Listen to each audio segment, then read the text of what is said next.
And here we are, lifting our hands to you.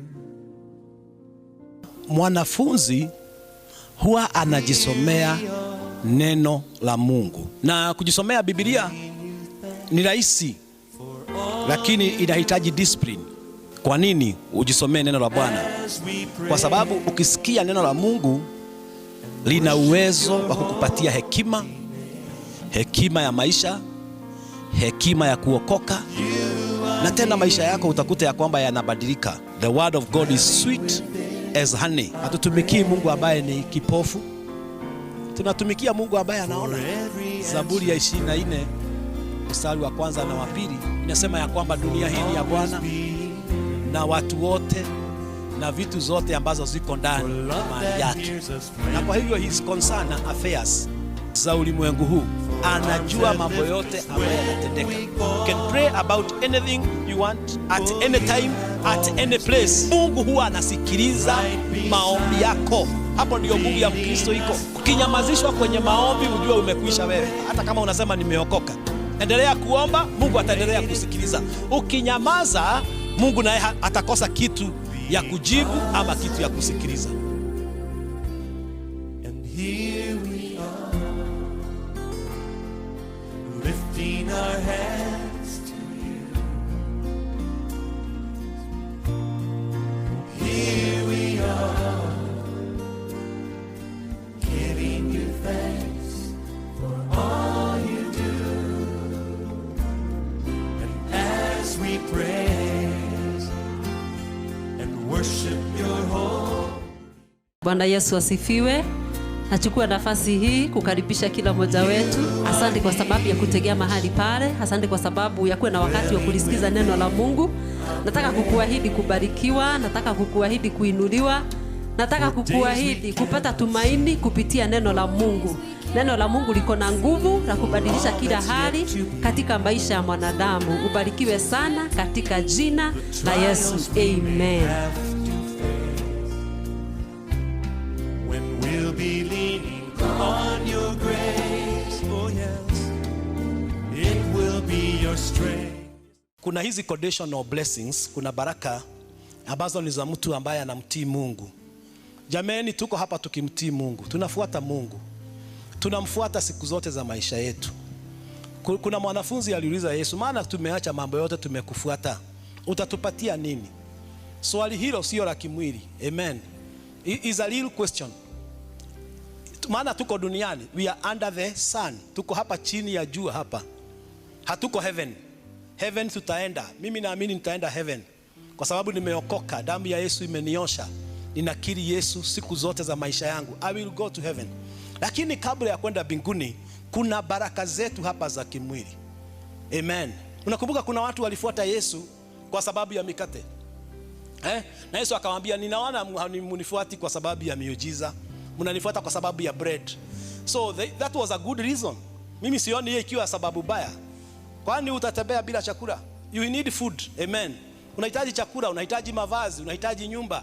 Sasa hizi baraka ambazo tunazungumzia hapa, na nitaongea leo habari ya baraka 4. Hizi baraka ni baraka halisi za kimwili, na tunazihitaji katika jina la Yesu.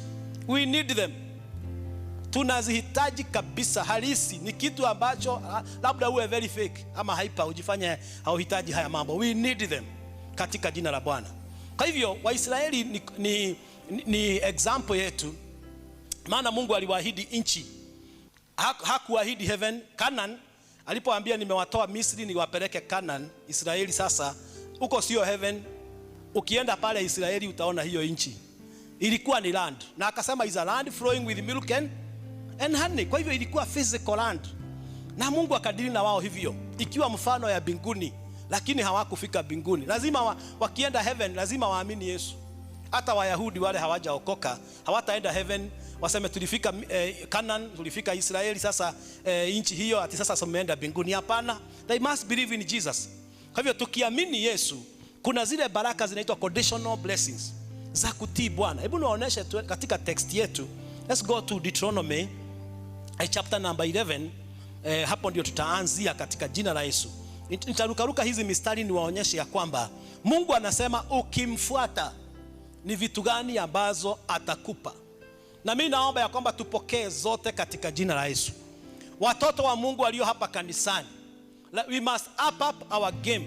Lazima tuinue imani yetu, tupokee mambo ya hapa na ya ufalme utakaokuja. Angalia Deuteronomy chapter 11, ni Old Testament. Old Testament haiko karibu sana na sisi, kwa hivyo huwa tuna struggle sana kuigiza mambo, maana watu wengi wanaona Israeli. Lakini ningependa mjue we are blessed in Jesus name.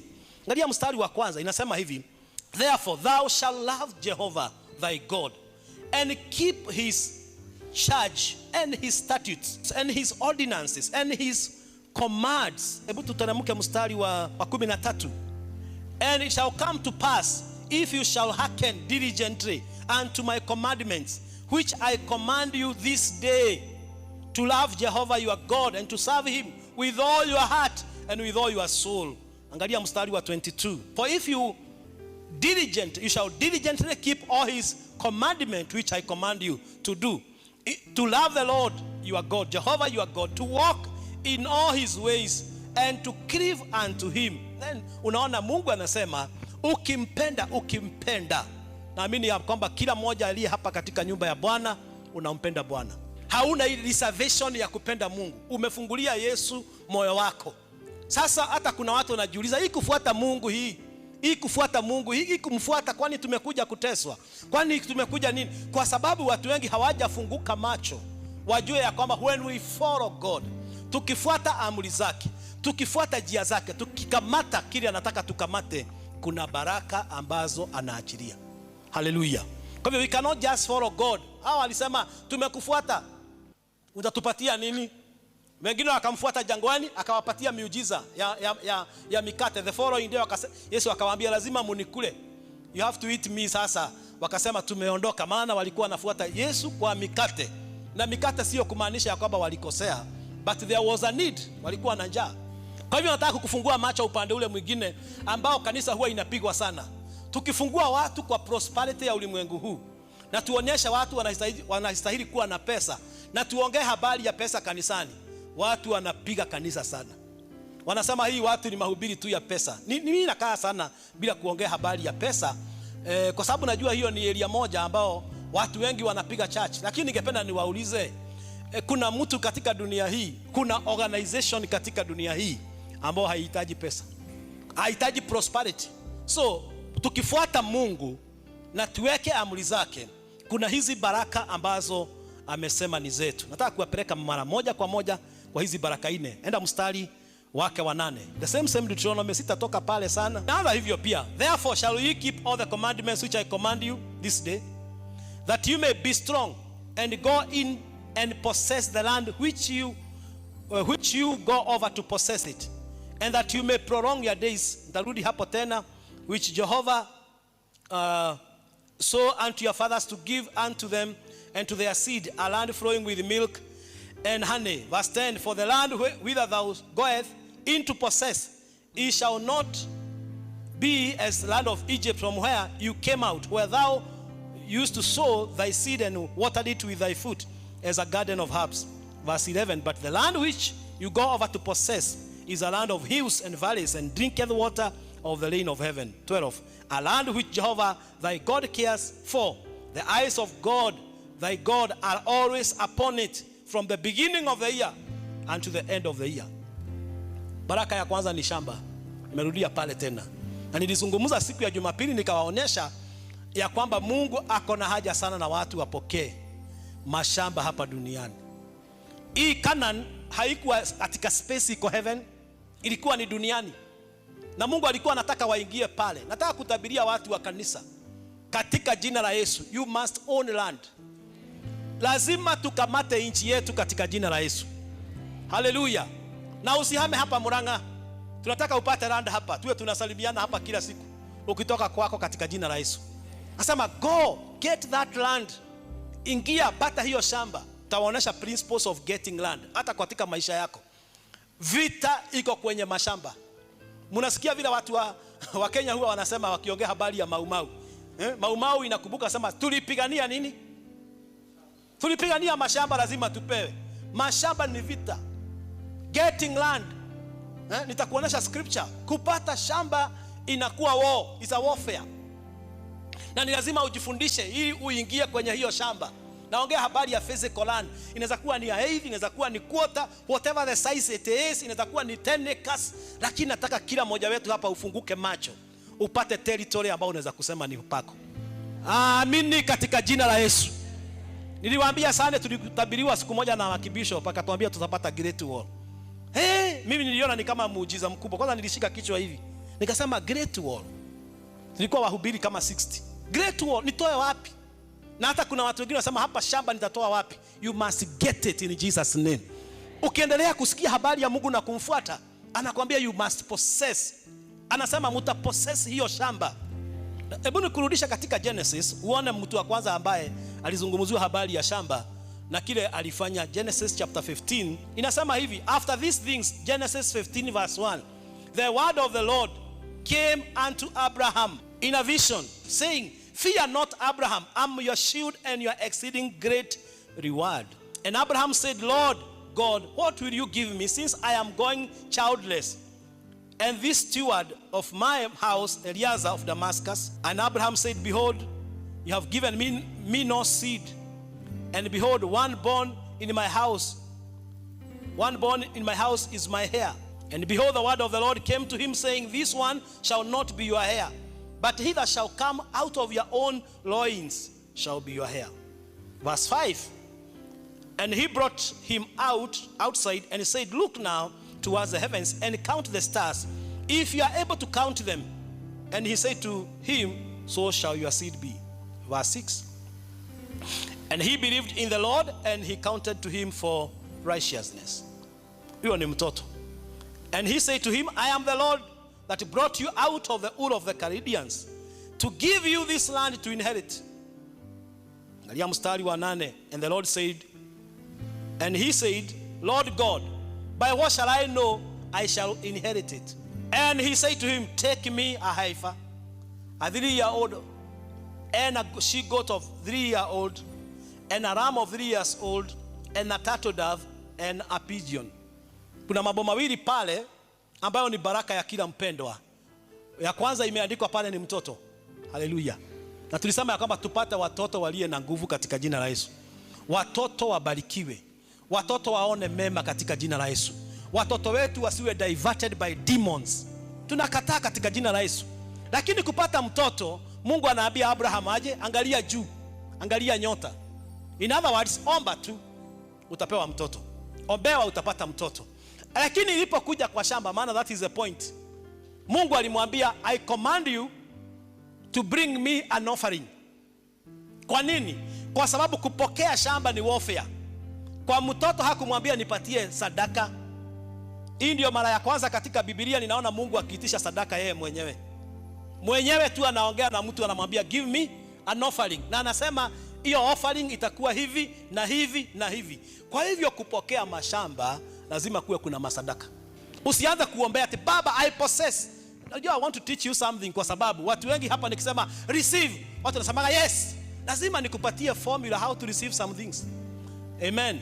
Sio tu kuambiwa upokee na ujui unapokea kwa njia gani. Formula ya kupokea shamba, unajitolea masadaka. Hata sasa kununua hii shamba ni pesa tumetoa. Hata kununua hii ingine lazima tutoe masadaka nyingi. Haleluya. Vitu nyingi. Na wewe katika maisha yako lazima uulize Mungu, ni kitu gani nitajitolea? Kwa sababu kupokea shamba, it needs, God demands an offering. Hata sio mhubiri, ni Mungu. Sasa watu wengine wamejaribu sana kupokea shamba, lakini wanaomba tu, anakaa kesha, anafanya fasting. Shamba huwezi kuipokea by fasting, unaipokea by giving offerings. Unaona hiyo tofauti? Masadaka, sema lazima ni possess. Na simama mbele ya Mungu na maaltars. Angalia na sadaka, na inua altar ya shamba. Anamuitisha kondoo, anamuitisha mbuzi, anamuitisha bull, anamuitisha turtle dove, anamuitisha pigeon. Ukiteremka hapo chini unaona Abraham anazikata mara mbili, anaziwekelea kwenye madhabahu. Badala ya yeye achome, Mungu anakuja anapita katikati ya hizo nyama kusema ya kwamba nimekubali sadaka yako. Haleluya.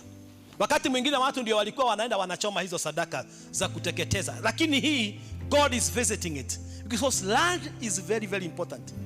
Kupokea mahali hapa duniani, Mungu akukatie kipande ya shamba hapa, lazima iwe ni masadaka. Angalia kwa Bible watu wote waliopokea mashamba. Abraham anataka kuzika watu wake, anasema wacha ninunue. Ananunua expensive land na ni kaburi.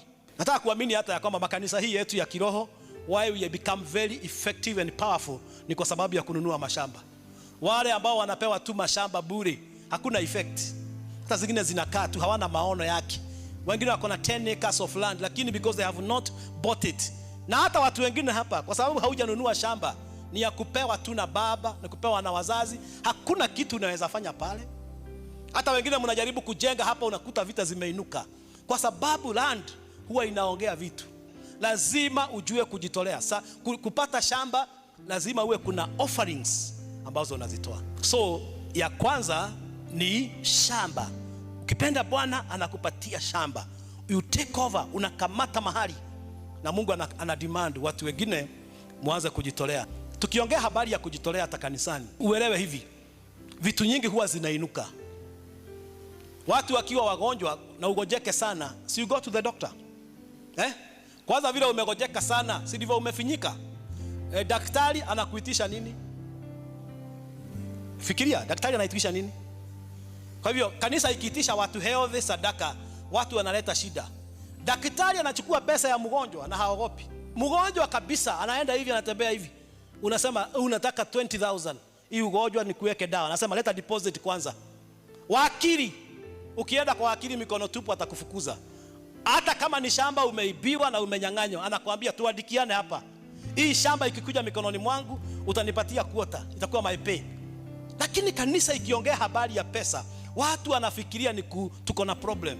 Lazima tupossess dunia hii with money. Hata ukienda kwa church hii, hizi vitu za kuchekesha ama uende concert, what do you do? Hata kama uko maskini, unalipa, you pay.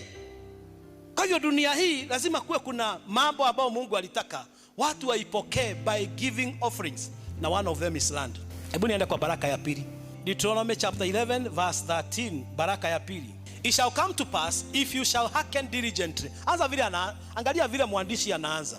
Ukisikiliza Mungu vizuri, and unto diligently unto his commandments which I command you this day, the Lord your God, and serve him with all your heart and with all your soul. Verse 14, I will give the rain of your land in its due season, the first rain and the latter rain, that you may gather in your grain and your wine and your toil.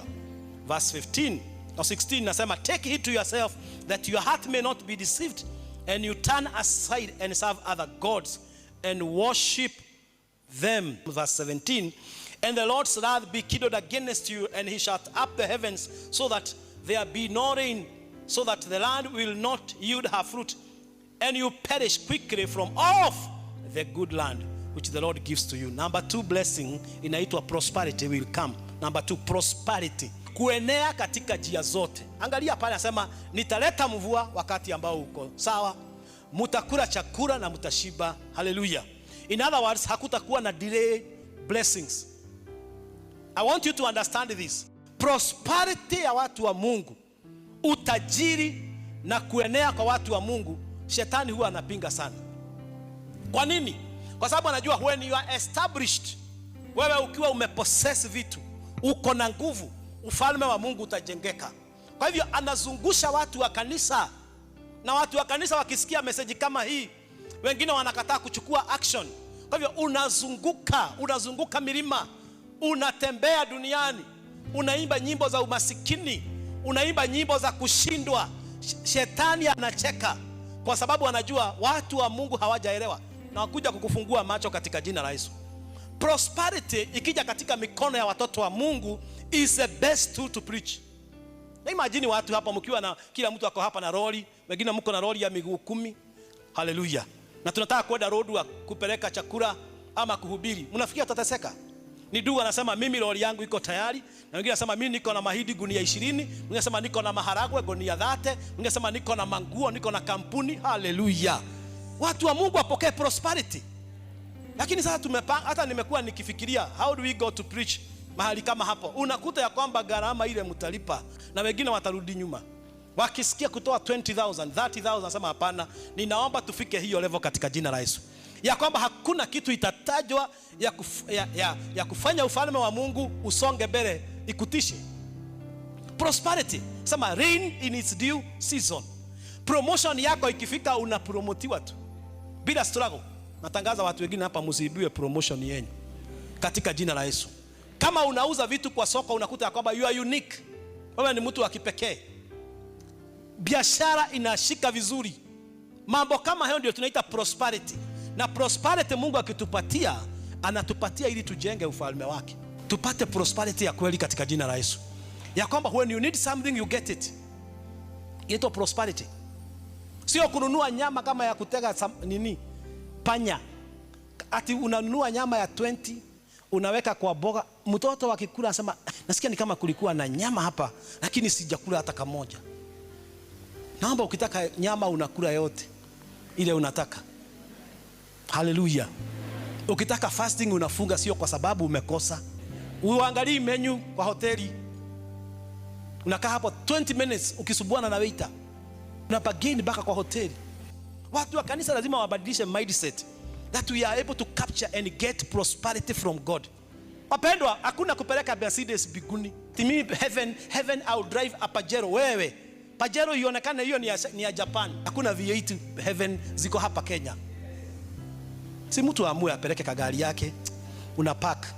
Niliongea hivyo wakati mwingine nikaona watu hawaelewi many years ago, lakini nimeanza kuona hii parking inajaa sasa katika jina la Yesu. Na sio gari tu, ni gari kubwa. Prosperity lazima ionekane hapa. Haleluya.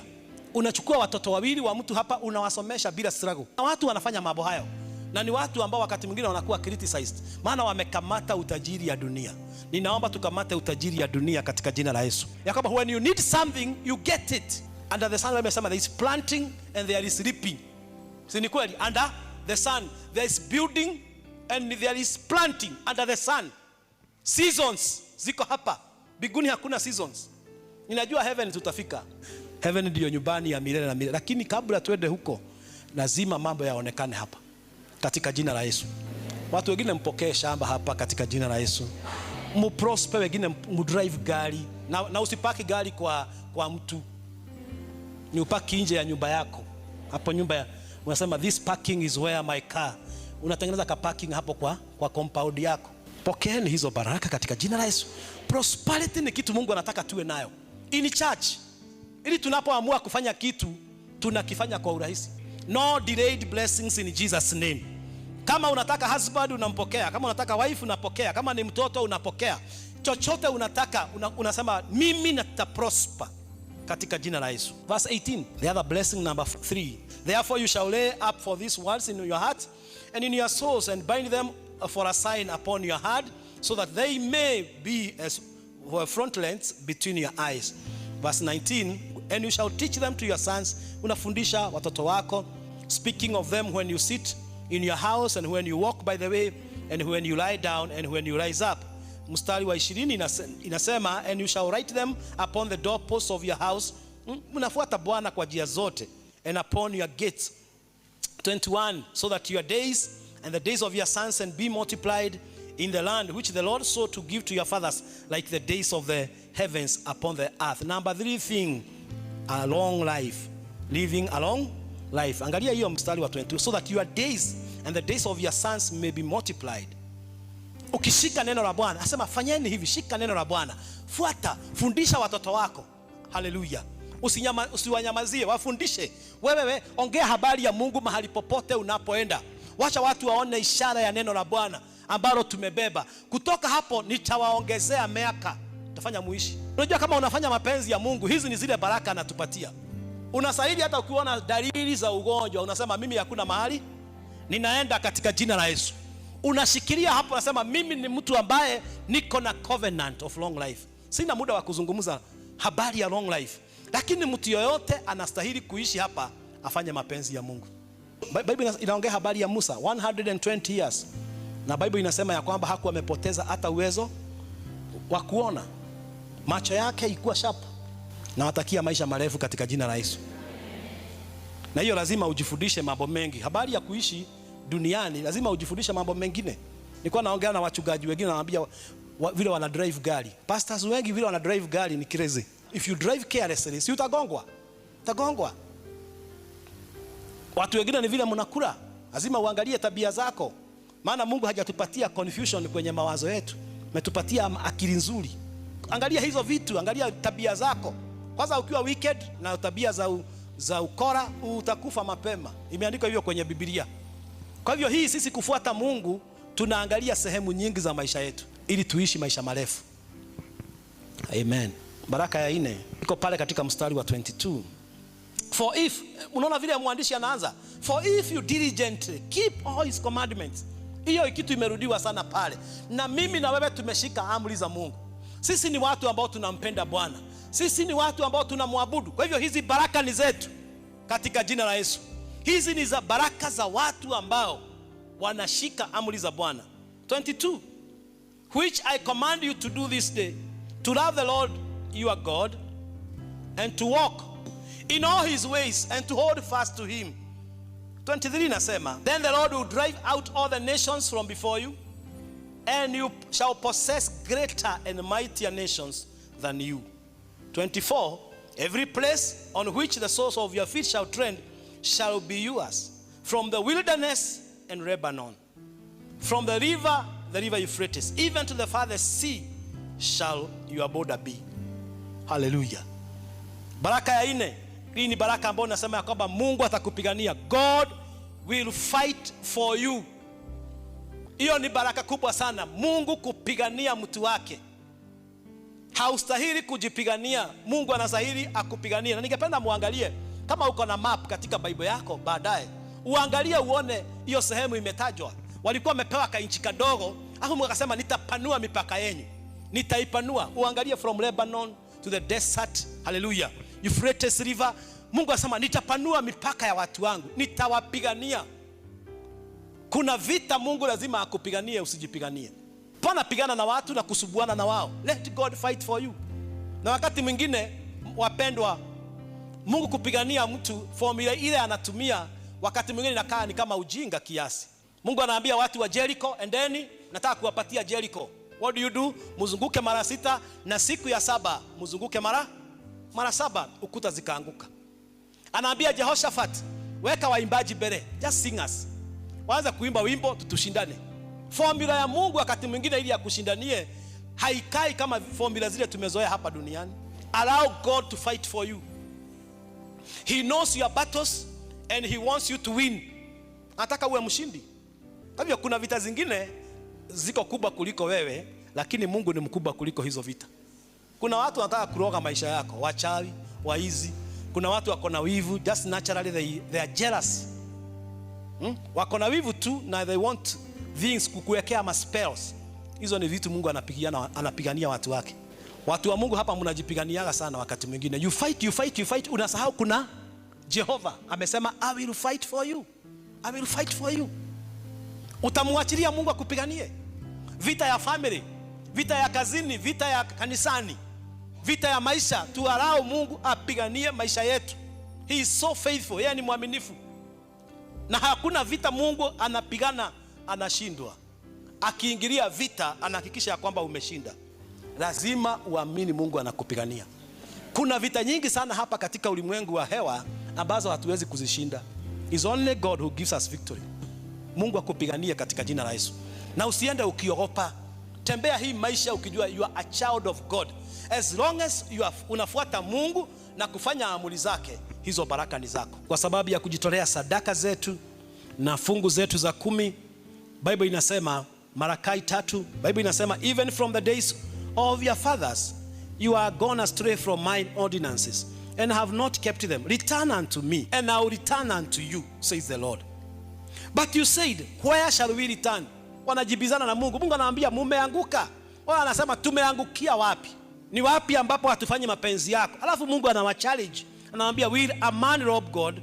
Yet you have robbed me. But you say where? Wanajibu. Mungu anasema mumeniibia. Wanajibu. Wanasema wapi tumekuibia? Mungu anawaambia, anawapatia answer in tithes and in offerings. Amen. Kwa hivyo kuna kusikiliza Mungu pia katika matoleo. Unaweza kusema mimi sijafanya usherati, lakini hujatoa sadaka, haujatoa fungu la 10. Tusikilize Mungu hata katika yale mambo mnafikiria ni ya uzoefu, ni ya kuzoea. Sema nirudieni na mimi nitawarudia. Ujicheki katika sehemu zote za maisha yako. Sasa nasema mumeniibia. Mwanadamu hawezi kumuimbia Bwana. Alafu Mungu anawachilia sema basi mko na laana, you are cursed with a curse, kwa sababu mmeniibia the whole of this nation. Ukirudi kwa Bwana katika laini za matoleo utavuna. Hiyo pia ni kutembea ndani ya roho.